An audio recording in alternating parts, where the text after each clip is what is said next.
За галзуу анимашн сувагтан тавтай морилцгоо. Энэ удаад блогийнх нь ярьж өгөхөр сонгосон галзуу анимашн бол 2006 онд гарч байсан Cars. За энэ галзуу хөөрхөн анимашныг буруу та нартай ярьж өгөхөр сонголоо. Мэдгүй хүмүүст маань таалагдах нь бол гарцаагүй, мэддгүүд маань дурсамжаа сэргээгээд үзэн үзээ. За тэгээд энэ галзуу анимашныг та нарт ярьж өгөхөд дугаарыг маань хамтрагчаар Баярт мөчөд зориулсан төрөл бүрийн амтд цуглуулгыг хийж өгдөг Mongolian Cheese Platter хамтран ажиллаж байна. Та нар маань тэгээд сабадрагуу саба дарцсан бол лайка дарахаа мартуу. Ингээд хэдүүлээ энэ галзуу хөрхөн анимашны тайлбартаа орцгоё. За төвлөрөөрэй. Хурд. Тийм ээ. Би бол хурд. Нэг ялагч 42 ялагдагч. Би ялагдагчдыг өглөөний цайнд зоогддог. Нэрээ өглөөний цайг уугаагүй юм байна штэ. Биш. Төвлөрөөрэй. Хурд. Би хурднаас хурдан, түргнээс түргэн. Би бол цахилгаан. Хөөе, цахилгаан McQueen. Чи бэлнэ үү? Тэгэлгүй яах вэ? За ингэж хэлээ цахилгаан McQueen-ыг бүхээгнээсээ гарч ирэхэд үзэгчд бүхэлдээ баярлан хаашгиралдаж эхэллээ. Удалгүй пистон цомын төлөөх тэмцээний оргил үе болох Dinoco 400 уралдаан эхэлж, уралдааны машинууд хар хурдаараа давхилдаж эхэлдэг. Уралдаан эхлэхэд тэр урдаа байгаа оролцогчдыг ядах юмгүй сүлжсээр урд нь гарна. Уралдааны машинууд үе пит стоп дээр зогсож дугуйгаа солилцгоно. Улирлын туршид уралдсан онооны нийлбэрээр 7 удаагийн авраг 43 дугаартай хаан хочид Strip Waders, 86 дугаартай аваргын сүудэрт олон жил дарагдсан шартай уралдаанч Chick Hicks болон Angeles цагуур хаглан гарч ирж байгаа залуу уралдаанч цахилгаан McQueen яг тэнцүү 5013 оноотой болсон учраас энэ уралдаанаар тэдний нэг нь ялагч болж пистон цомыг өргөх ёстой байлаа. Уралдааны үеэр McQueen Hicks-ийг амархан гүйцсэнд цаадхан шаранда тэрнийг шахаж замаас гаргалаа. Гэвч шаранд хөдөлсөн McQueen араас нь бүр хурдтай хөөж эхэлдэг. Энийг анзаарсан Hicks өөр нэг машиныг шахаж ари машинуудыг хооронд нь мөргөлдүүлж орхино. Гэвч McQueen үнд нь саадсангүй. Харин ч чадварлагаар сүлжсээр тэдний урд гараад Waders Hicks хоёрыг хөөж эхэлдэг. Удалгүй бүх машинууд пит стоп дээр дугуйгаа солилцоож эхэллээ. Гэвч McQueen энэ удаад пит стопыг алгасахаар шийднэ. Ингээд урд гарсан McQueen бүгдийг ардаа орхиод хурдалж давгсанд Hicks, Waders болон бусад машинууд араас нь нэгсээр явна. Дараагийн пит стоп дээр ч McQueen дугуйгаа солилгүй бензин нэмэдэл урагшаа давхдаг. За ингээд дугуйгаа солилгүй давхсны хүчээр McQueen бусдаасаа бараг нэг тойрог урд гарч ирнэ. Гэвч тэрнийг барианд орохын өмнөхөн арын хоёр дугуйн зэрэг буудсанд энийг анзаарсан Waders, Hicks хоёрч бүх хурдаа нэмж урагшллаа. Сандарсан McQueen бүх хүчээ шавхаж урагшилсаар арай их нэгэн барианд орохдоо зэрэгцээд нөгөө хоёрч хажуугаар нь сум шиг өнгөрцгөнө. Ингээд уралдааны хариу гаргахын тулд бичлэгийг нэгтэлж эхэллээ. Хариуг хүлээх зуур McQueen өөрөөс нь яриа авах гэсэн сэтгүүлчдэд өөрийгөө магтаж багийнхнаа үгүйсгэж би бол нэг хүний шоу гэж өнгөрнө. Тэгсэн энийг сонссон багийн туслахууд нь тэрнийг орхиод явцгаана. Гэсэн ч McQueen үүнд нэг их санаа зовсонгүй. За ингээд бичлэг үзэхэд McQueen эцсийн мөчөд хилээ сунгаад нөгөө хоёртойгоо нэг зэрэг барианд орж амжижээ. Гэвч McQueen үүнийг одоохондоо мэдэхгүй байлаа. Энэ үеэр хашир туршлагатай авраг Waders ирээд ярилцсан. Эй залуу минь, чи ч гайхалтай зоригтой уралдаанч юм аа. Сайн байна уу ноён Waders? Чи ч ганцхан дугуйндаал бусад машинуудын бүхэл биедээ тээж явдгаас илүү их авьяас агуулсан уралдаанч юм. Нэр юу? Гэхдээ чи тэнэг байна. Энэ бол нэг хүний шоу биш. Чамд сайн баг болон сайн чиглүүлэгч хэрэгтэй. Сайн багтаа байхгүй бол чи юундаж хүрэхгүй. Гэвч энэ үеэр McQueen өөрийгөө яаж Dinoco 400-ийн нүүр царай болж нэр алдраа цуурайтуулах талаар төсөөлж бодоод тэрний яриаг бүрэн сонсох завгүй байлаа. Тэгсэн энэ үеэр пистон цомын уралдааны түүхэнд анх удаа 3 оролцогч нэгэн зэрэг барианд орсныг зарлана. Тиймээс тэдний хооронд хайна хаглах уралдааныг 7 хоногийн дараа Калифорниад хийхээр тавладаг. Ингээд McQueen Калифорни руу хөдлөхөөр яарсан боловч тэр явхаасаа өмнө заавал ивент тэтгэгчийн нэрмжид уулзалтад оролцох ёстой боллоо. Тэрний ивент тэтгэгч нь машины зэв харилгагч Rust Ease байлаа. Тиймээс тэнд дандаа зэвэнд баригдсан хуучин машинууд цуглжээ. Хэдийгээр McQueen ийм уулзалтад оролцохдоо дурамчхан байсан ч гэрээнийхээ хүрээнд тэдэнтэй хуулцахаас аргагүй болдог. Би тэрнийг их гэрэлгүй гэж хэлээвз. Гэрэл биш наалт байгаа үстэй. Уралдааны машинуудад их гэрэл хэрэггүй байдаг юм аа. Ягаад гэвэл уралдааны зам нь дандаа гэрэлтэй байдаг юм. Ноёд хатагтай нараа. Цахилгаан McQueen. Rust Ease-ийн тусламжтайгаар өнөөдөр би сайн уралдаж чадлаа. Та нар ч бас Rust Ease-тэй байвал над шиг харагдаж чаднаа. Качау. Ингэж хэлээд эрэгчлээс өөр ивент тэтгэгчдтэй болж эдгээр хөгшчүүлээс салахаар сэтгэл шулуутсан Маккуин бүхээгтээ суугаад Калифорни руу хөдлөлөө. Маккуин Калифорнид бушуухан очихыг хүсэж байсан учраас Макийг амралтгүй давхиулсаар байна. Энэ үеэр Маккуины агент Харви Утастад тэрэнд дараагийн уралдаанд зориулж зохион байгуулагчид өөрт нь 20 урилга өгснийг мэдэгдээд уралдаанд өрөх найзуудынхаа нэрсийг өгөхийг санууллаа. Гэвч Маккуинд ямар ч найзын нэр орж ирсэнгүй. Үнэн дээр тэрэнд ямар ч сайн найз байсангүй. Тэнд олон найзтай болохоор 20-ыг түүхэд хэцүү байгаа баха ойлгож байна. Зарим нөгөө талд ядарч туйлдсан Макийн нойр нь хурж эхэлжээ. Маккуин ч тэрнийг ятгаж шүнжэнгөө дахиула өглөө гэхэд очиж штэ. Би шүнжин чамтай хамт сэрүүн байна гэж хэлдэг. Гэвч харанхуй болсон дараа үед Маккуин өөрөө унтаж орхино. Харин нойр нь хүрсэн Мак өөрийгөө сэргээх гэж байдгаараа л хичээнэ. Энэ үеэр неон гэрлэр өөрсдөө чимсэн машинууд тэднийг гүйцэж ирээд уянгийн дуу тавьж Макийг наман туулаад замын хажуу руу гаргаж орхилоо. Тэгсэн ингэж дэржгэнж явах зур Маккуин унтаагаараа бүхээгнээсээ сугарч үлддэг. Гэвч Мак сэрээд энийг нь мэдлгүй цаашаа давхичихна. Замын голд гинэт цэрсэн Маккуин юу болоод байгааг ойлгоод сандарч Макийг хөөж гүйцэх гэж давхиж байхдаа буруу машиныг дагаад төв замаас гарч орхино.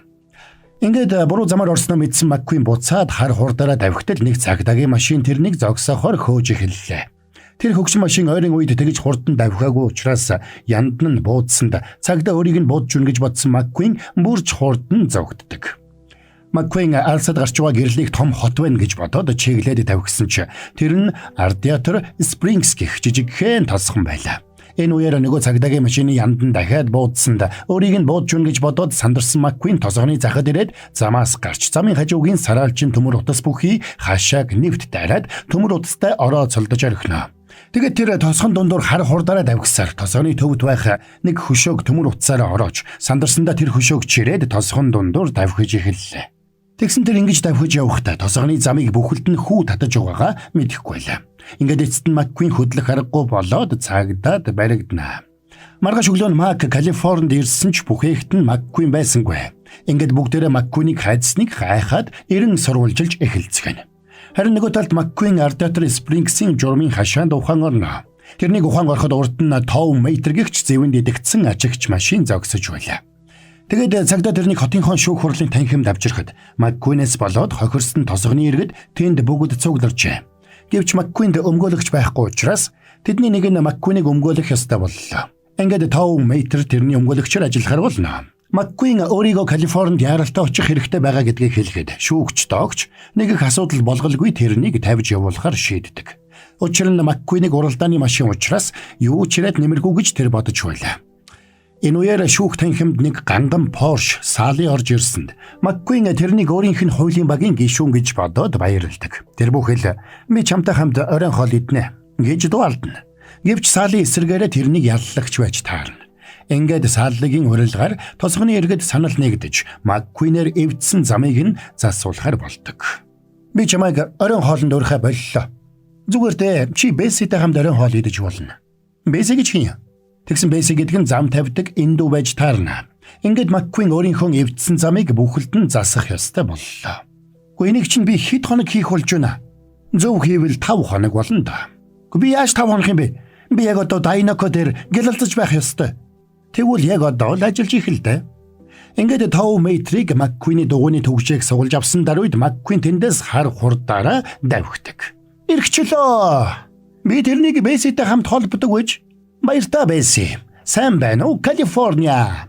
Гэвч хэсэг давхсны эцэст Маккуины бензин нь дуусаад зогслоо. Энийг нь мэдчихсэн цагдаа Салли хоёрч тэрнийг амдаад зогсож байдаг.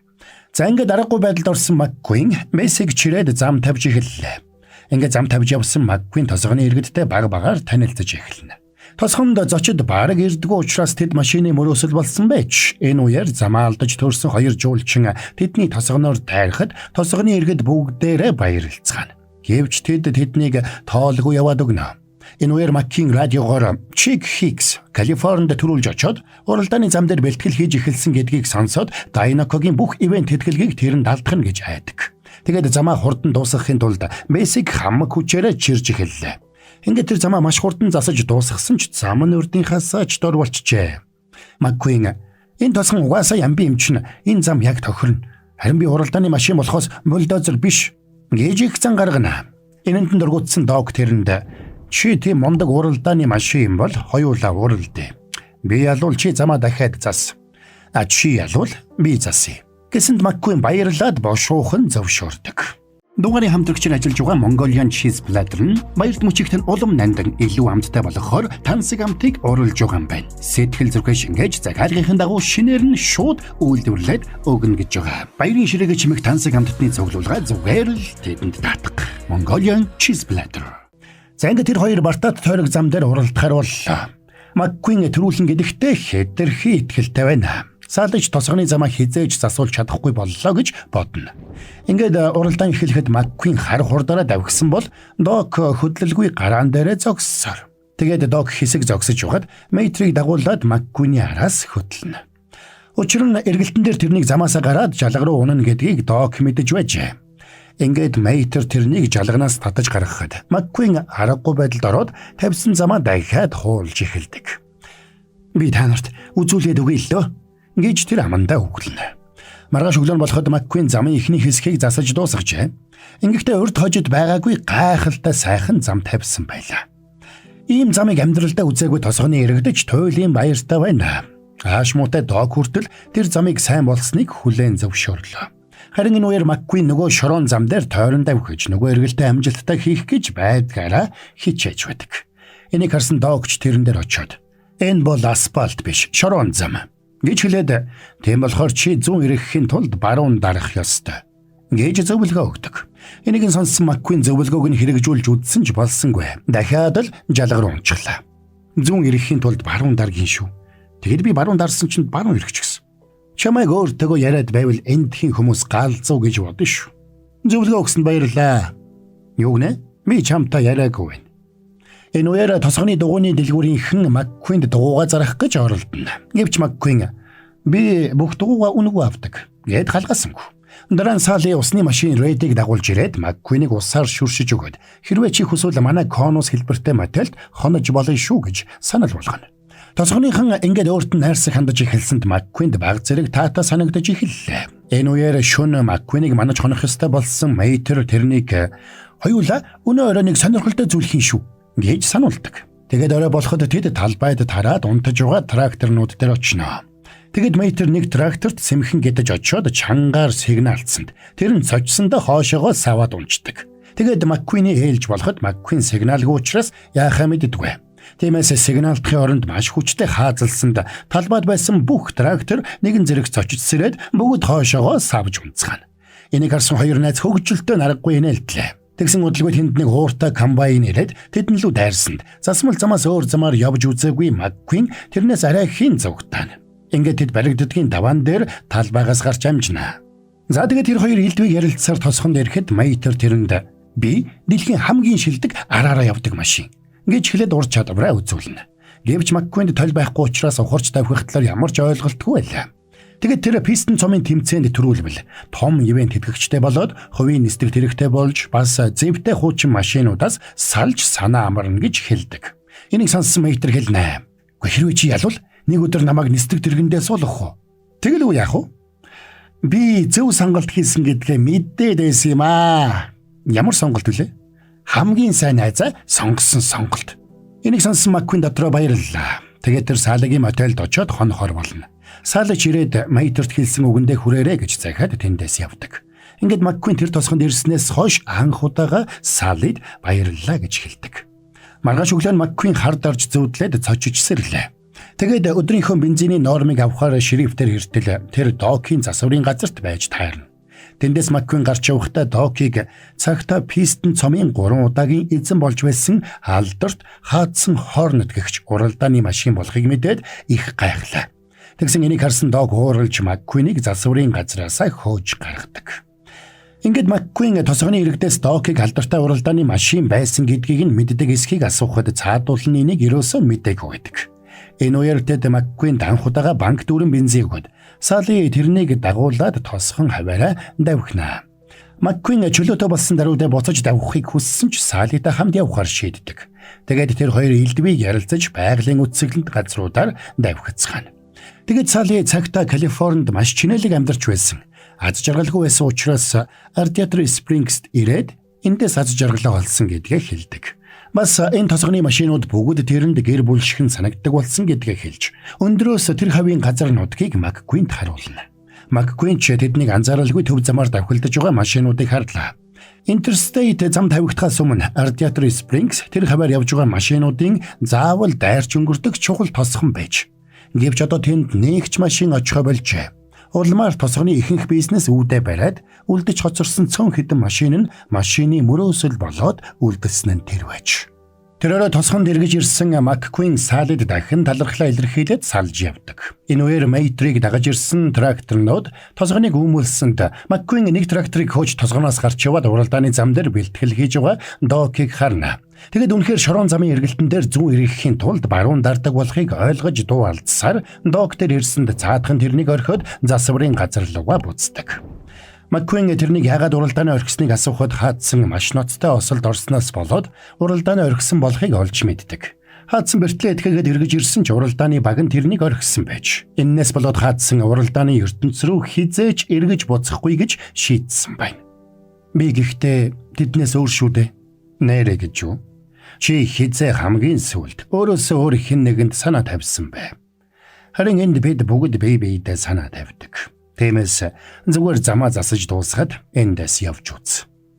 Маргааш өглөө болоход Маккуин тосгоны замыг бүхэлдэн жимбитлэн засаж дуусгажээ. Тэд бүгд сайхан замтай болсондоо баяртай байсан ч Маккуинийг явсан гэж бодоод бүгд гонигтай байлаа. Гэвч тэд Маккуинийг яваагүй байгааг хараад баярлдаг.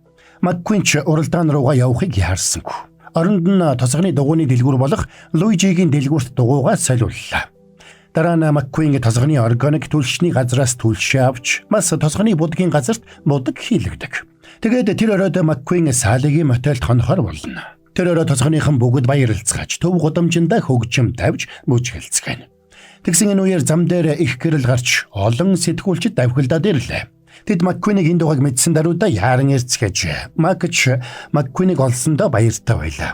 Агент Харвич Маккуинийг яралтай Калифорнид ирэхийг шаардна. Ингээд Маккуин явах ёстой болсонд Сали тэрэн дээр ирээд бүх зүйлд баярлалаа. Чамайг хайсан бүхнээ олно гэдэгт итгэж байна гэж хэлдэг. Учир нь Маккуин хэсэг зуурч болов тосгоныг бүхэлд нь хөл хөдөлгөөнд оруулсан байлаа. За ингээд Маккуин аргагүй ирэхэнд бүхээгтээ суугаад тэндээс хөдлөнө. Маккуинийг хөдлөхдөө зэрэгцээд тэнд байсан машинуудад явцгаалаа. Тэгсэн Маккуинийг энд байгаа гэдгийг Дог сэтгүүлчдэд мэдэгдсэн байж. Маргааш нь уралдаан эхлэхэд бэлэн боллоо. Тэгэд орон даяараа бүх машин уралдаанд анхаарлаа хандуулж эхэлцгээв. Төвлөр, хурд, би бол хурд. Ялалт. Нэг ялагч, хоёр ялагдагч. Хурд. Маккуин төвлөрөх гэж оролцсон ч ухаан санаанд нь Radiator Springs-ийн найзууд нь бодогдсоор байлаа. Зангид уралдаан сүртэйгээр нээлттэй хийж тэнгэр донгоцнууд үзүүлбэр үзүүлж эхэллээ. Уралдах 3 машин уралдааны зам дээр гарсанд Чикхик Маккуинийг хаана байсныг нь асууна. Гэвч Маккуин Салитай хамт аялж явснаа бодсоор байдаг. Зангид уралдаан эхлэхэд Маккуины ухаан санаа ерөөсөө төвлөрч өгдөг. Маккуины анхаарал төвлөрч өгөхгүй явсаар замаасаа гарсанд Дог тэрнтэй холбоогоор ярьж найзууд нь бүгдээрээ тэрнийг дэмжихээр ирсэн гэдгийг хэлдэг. Үүнд нь урамссан Маккуин ч хар хурдаараа давхиж эхэллээ. Энэ үеэр алдарт хаадсан хоорнод эргэж гарч ирсэнд уралдаан сонирхогчид бүгдээрээ гайхан баярлцгааж тэрэнд мэнд дэвшүүлж эхэлцгээв. Хэдийгээр Маккуин бүтэн нэг тойргоор хоцорж байсан ч тууштай давхсаар байлаа. Гэвч Чикхиксийг үзэж ирэхэд тэр Маккуинийг шахаж эргүүлдэг. Гэвч Маккуин барьцаалтсангүй. Мэйтрээс сурсан ёсоор ухраагаараа давхсаар урд нь гарлаа. За ингээд тэр хоёр хоорондоо шахалцаж байх зур Маккуины дугуй хагарчихна. Ингээд Маккуинийг пит стоп дээр ирэхэд түрүүнээс хойш бусдад шоолуулж байсан Гуидо нэг амсгаагаар л 4 дугуйг нь солиод тэнд байсан нөхдүүдийг шоконд оруулчихна. За ингээд Маккуин сүүлийн тойрог болоход нөгөө хоёрынхоо яг ард нь ирсэн байлаа. Ингээд уралдах явцад Дог тэрэнд холбоогоор тасралтгүй зааварчилсаар байна. Энэ үеэр Чик тэрнийг шахаж замаас гаргадагч Маккуин шорон зам дээр эргэх туршилгаа ашиглаад барьцаалдалгүй хамгийн урд нь гарч чаддаг. За ингээд Чик Хикс хамгийн сүүлд орж эхэлнэ.